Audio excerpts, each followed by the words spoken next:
It's an opportunity na rin po na binigay ni SeaBank sa akin yon. Napansin lang po kasi tayo ni SeaBank. Si SeaBank po is a digital bank and mapopromote nyo lang po siya through your referral code.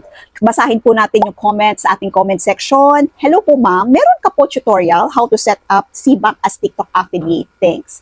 Si SeaBank po, like what I mentioned, mapopromote mo siya through your referral code. Para ma-promote mo siya, you have to open your account with SeaBank. You can download via App Store or Play Store and you can use a referral code like mine, March26. Yun nga lang po yung March26, when you use that, magkakaroon po kayo ng 75 pesos as a referral reward, pero kailangan mo mag-hold ng 1,000 pesos for 3 days para pumasok yung 75 pesos.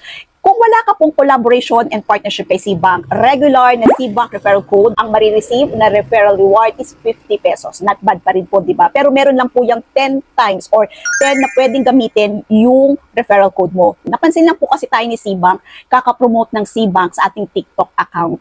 And yes, they reached out to me and then dumaan din po ako ng interview nila. And then hinintay ko rin po yung approved referral code nila bago ko ginamit yung referral code ko. Para po kapag ginamit yung referral code ko, March 26, makaka-receive po kayo ng 75 pesos higher than SeaBank regular na referral code. Through consistency and be patient lang po, mapapansin din po kayo ni SeaBank. Just like mine. Actually, hindi ko na-expect na makikipag-collab sila, i-reach out nila ako. So, ganun po siya, Mi. Kailangan mo lang talagang i-promote si SeaBank through your own effort. You have to download it, gamitin mo siya kasi ipopromote mo siya eh. So, kailangan ginagamit mo siya. Para pagkatiwalaan ka ng mga tao, you have to use that product or their service. And then, syempre, maraming tanong yan eh. Ito kasi talaga, lagi akong active, lagi kasi akong nagsasagot ng mga comment or tanong dito sa aking account. Kaya napansin tayo ni SeaBank. Ayan. I hope this video helps you. Follow for more.